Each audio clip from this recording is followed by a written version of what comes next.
क्या ऐसी गलती होती है कि आंधी चलने पे सोलर ही हवा में उड़ जाता है? सोलर सिस्टम को आग क्यों लग जाती है? सहूलत के लिए लगाया गया सोलर सिस्टम जान भी ले सकता है। सोलर पैनल से मुतल्लिक तमाम तर मालूमात देखें आज की वीडियो में। अरे ये सोलर फ्री कर दिया आपने? बस फ्री वाला हिसाब है, लेकिन फ्री के पीछे बहुत लंबी स्टोरी है। डिबेट में जाएगी तो इट्स अ लॉन्ग स्टोरी। नहीं, हमने तो सुना सोलर इतना नीचे आ गया कि लोग कहते हैं हम रेडियो पर रख के सोलर बिकेगा। लास्ट रमजान में ये 72 से 73 हज़ार रुपये का एक पैनल, और इस वक्त दे रहे हैं 21 हज़ार का पैनल। तो ये इतना बड़ा अगर ड्रॉपेज आया तो इसको फ्री वाला हिसाब ही कहेंगे ना। पाकिस्तान में किसी भी चीज़ की प्राइस एकदम हाइक हो जाए तो वापस नहीं आता। First time in the history of Pakistan में तो सबको कह रहा हूँ कि जितना सोलर अब सस्ता है, शायद पूरे एशिया में सस्ता नहीं है जितना पाकिस्तान में सस्ता है। जिन्होंने सोलर लगवाना है तो मैं तो सबको कह रहा हूँ this is the best time to jump in switch. आप अपने आप को शिफ्ट कर सकते हैं सोलर पे, और वाकई बहुत सस्ता। तो अभी ये बताइए मुझे कि सोलर जैसे ही सस्ता हुआ है, बहुत सारे काउंटरफिट्स भी मैंने देखे हैं मार्केट में। मैं यहाँ पे आया हूँ तो हर बंदा डिफरेंट टाइप का सोलर लेके फिर रहा है। कोई कहता है ये चाइना का है, ये कैनेडियन है, ये अमेरिकन है, ये पता नहीं कहाँ से, ये जुपिटर से आया है।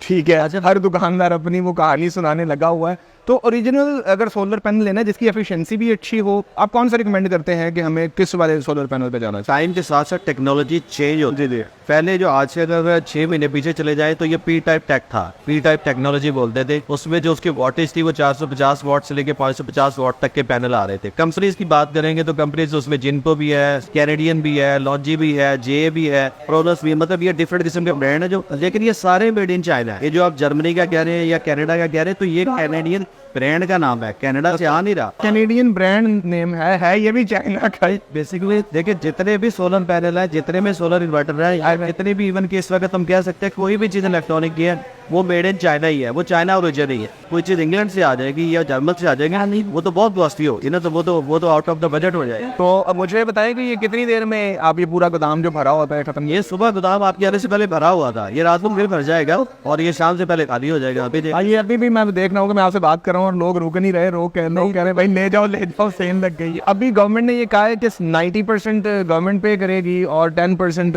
जो यूजर है वो पे करेगा। उससे आपके काम को कितना नुकसान हुआ? कोई पॉलिसी क्लियर कट है ही नहीं, ना पब्लिक के लिए ना हमारे बिजनेसेस के लिए। मतलब हम भी अंधेरे में ही है। गवर्नमेंट ने आपको अंधेरे में रखा हुआ। अंधेरे दैट सेंस की अगर कुछ तरह की पॉलिसी है उसमें वेंडर्स का, इंपोर्टर्स का या डिस्ट्रीब्यूटर्स का क्या रोल होगा, इनके थ्रू आएंगे या गवर्नमेंट अपने ही किसी चैनल इसको देगी, तो उस सेंस में हम अंधेरे में। मुझे ये बताइए कि जो इन्वर्टर होता है इसका वो कितना के नीचे है? इन्वर्टर 2 किस्म के होते हैं, हाइब्रिड है और प्लस ऑन ग्रिड है। हाइब्रिड बैटरी के साथ चलता है, ऑन ग्रिड जो है ग्रिड के साथ ग्रिड के साथ चलता है। उसमें फिर 1 किलोवाट से लेकर 10 किलोवाट तक हाइब्रिड में होते हैं। सर 3 किलोवाट का चने लगाने, 3 किलोवाट का जो इन्वर्टर है हाइब्रिड, ठीक है, उसका पिछले साल क्या रेट था और अभी क्या रेट है? बढ़ा है कम? ये रेट के तो कंपनी टू कंपनी डिफरेंट है, लेकिन 3 किलोवाट का उसकी ब्रैकेट है वो तकरीबन 70 to 80,000 से स्टार्ट होता है, और अगर ऊपर जाएंगे तो 2.5 से पौने 3 लाख तक 3 से 4 किलोवाट का मिल जाता है। ये 24 वाट में आते हैं, 24 वोल्ट के अंदर आते हैं। इसके अंदर 2 बैटरियाँ लगनी होती हैं। और पैनल की बात करेंगे तो 560 या 570 या जो ये पड़ा इस वक्त पड़ा हुआ है 585 वाट का है। तो ये आप 6 से 8 पैनल इस पर लगा सकते हैं। 1 किलोवाट पे 6 लग जाते हैं, 4 किलोवाट पे 8 लग जाते हैं।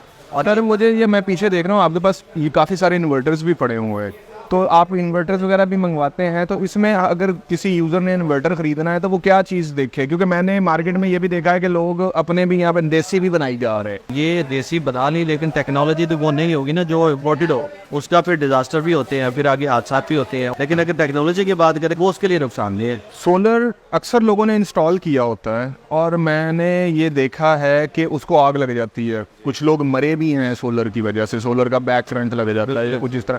तो ये प्लेट देखने में जितनी खूबसूरत लगती है ये खतरनाक भी होती है, क्योंकि अगर इसका करंट डायरेक्ट लग जाता है, डीसी करंट होता है ना इसका, तो इसका करंट अगर किसी को लगता है तो इंसान की जान भी चली जाती है। अब प्रॉब्लम होती क्या है कि आपने चीजें तो महंगी से महंगी खरीद लिया, लेकिन लगवाते हुए जिस बंदे से, जिस इंस्टॉलर से लगवाना है वो इंजीनियर नहीं होगा, वो टेक्नीशियन नहीं होगा, वो बने का एक इलेक्ट्रिशियन पकड़ेंगे और वो कहेंगे जी लगा दो। तो आपने 20-30 लाख का सिस्टम छत पे लगा दिया, तो अब आपने अपने आप को तो हवा में खुद अलग कर दिया ना। इसमें हमारा तो कोई कसूर नहीं है। मुझे एक और बार बताइएगा कि अभी पिछले दिनों थोड़ी हवा चली है, तूफान पूरे से आए और लोगों के 25 लाख 30 लाख यूं उड़ा है, उड़ गए हैं, लिटरली सोलर उड़ गए हैं ऐसे। ये अब देखें कि एक बंदा लगाता है, अब ये तो है ना, हम कह सकते हैं कि अगले 10 साल के लिए आपने सोलर सिस्टम तो लगा लिया है तो 10 साल आंधी नहीं आएगी। तो ये क्या लगाने में कोई गलती हुई होती है जो सोलर उड़ जाता है, या इसको किस तरह बचाया जा सकता है? इसमें देखिए दो डिफरेंट एस्पेक्ट्स बनते हैं इसके।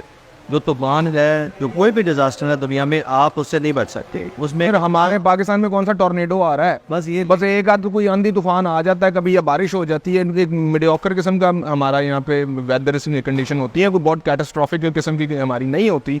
जैसे अब यूएस में टोर्नेडोज आ जाते हैं या दूसरा मामला हो जाता है, वो तो नहीं है ना यहाँ पे। चले वो तो मुझे समझ में आता है कि मिल गया वो, तो यहाँ पे कोई फिक्सिंग में मसला होता है। अब एक बंदे ने छत पे सोलर लगाया, बहुत तेज हवा चली है और वो सोलर उड़ गया, जी ऐसे ही, ठीक है, और वो उड़ के आगे नीचे गाड़ियों पे लगा, दूसरी लोगों के ऊपर गिर सकता है, वो 100 मसला उससे हो सकता है। तो क्या ये फिक्सिंग करते हुए कोई ऐसी गलती कर लेते हैं लोग कि जिससे इसका कोई एरोडायनामिक सिचुएशन बन जाती है और ये उड़ जाता है? इसका साइड टू साइड विजिट होता है, इसके एक SOPs होते हैं।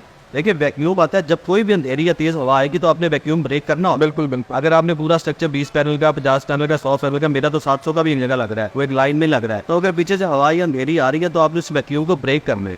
वो बाकायदा पूरा उसकी पूरी एक ड्राइंग बननी है कि हमने कहाँ कहाँ पे उसके पैसेज देने हैं हवा को, नीचे से कितना छोड़ना है, ऊपर से कितना छोड़ना है, हाइट कितनी रखनी है, ये पूरी टेक्निकल डिबेट है। मुझे ये बताइएगा कि ये जब हवा चलती है तो ये जो पैनल है ये कितना रेजिस्टेंस कर सकता है, कितनी रेजिस्टेंस होती है इसके अंदर, ये कितना एयर प्रेशर जो है उसको रेजिस्ट कर लेगा? PSI मौके पे जाके जब साइड विजिट होती है उसके वहाँ पे डिज़ाइन होता है कि ये कितना PSI ले सकता है, कितना प्रेशर बर्दाश्त कर सकते हैं। लेकिन नॉर्मली जो हर जगह पे यूज़ करने चाहिए वो उसमें भी तो निग्लिजेंसी हो रही है ना। श्वेत तहाशा सिस्टम पूरे के पूरे उड़ के जाके गिरे हैं नीचे, उसमें नुकसान हुए हैं, बहुत हुए हैं, लेकिन उसमें प्रॉब्लम यही है कि जो बेसिक SOPs है, चाहे वो लगाने वाला है और चाहे वो लगवाने वाला, दोनों तरह से निग्लिजेंसी। ये नहीं कि हम बिल्कुल सही है और वो अगले बंदे की गलती नहीं, कि आप जब भी अपना सिस्टम लगवाएं, इन्हें से नहीं लगवा सकते तो टेक्नीशियन से जरूर लगवाएं। नाजरीन, अगर आपको सोलर की फिटिंग के बारे में जानना है कि कौन सी फिटिंग और किस तरह करवाई जाए और कौन सी फिटिंग बेहतर है,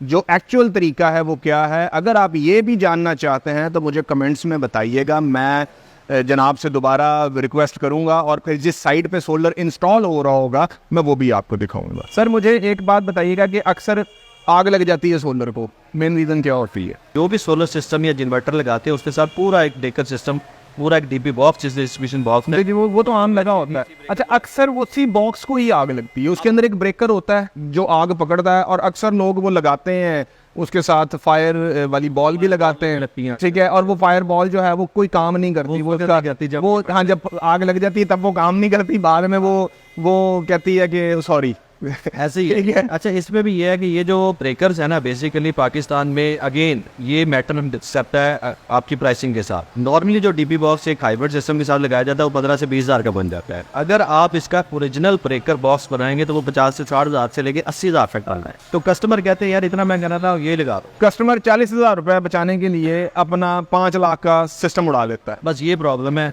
अदरवाइज अगर आप अकॉर्डिंग टू द SOP जो उसकी रिक्वायर्ड प्रोटेक्शन डिवाइसेस ने, ठीक है, उसी तरीके से इंस्टॉल करें जिस तरह लगने चाहिए, तो फिर इस तरह के हैपन नहीं होते या बहुत कम होते हैं। नाजरीन, सोलर का रेट तो काफ़ी नीचे आया हुआ है, सारी चीज़ें भी मार्केट में अवेलेबल हैं, बिजली महंगी से महंगी तर होती जा रही है, तो सोलर पे अगर हम शिफ्ट कर सकते हैं तो हमें शिफ्ट कर लेना चाहिए। अक्लमंदी तो इसी में है, मगर जब उसको इंस्टॉल करना है तो फिर बहुत ज़्यादा अक्लमंदी का मुजाहरा करना पड़ेगा। वहाँ पे पैसे बचाना अपनी जान के साथ खेलने के मुतरादिफ होता है। पैसे बचाना यानी कि हम कहते हैं कि यार ये अच्छी चीज़ हमने नहीं लगवानी, यहाँ पे हल्की से काम चलवा लेते हैं, तो ये काम नहीं करना। हमें अगर ये सिस्टम लगवाना है तो इसको पूरी तरह सिक्योर करके लगवाना है। इसी के साथ महर ज़िशान को दीजिएगा इजाज़त, अपना बहुत ख्याल रखिएगा। अल्लाह हाफ़िज़।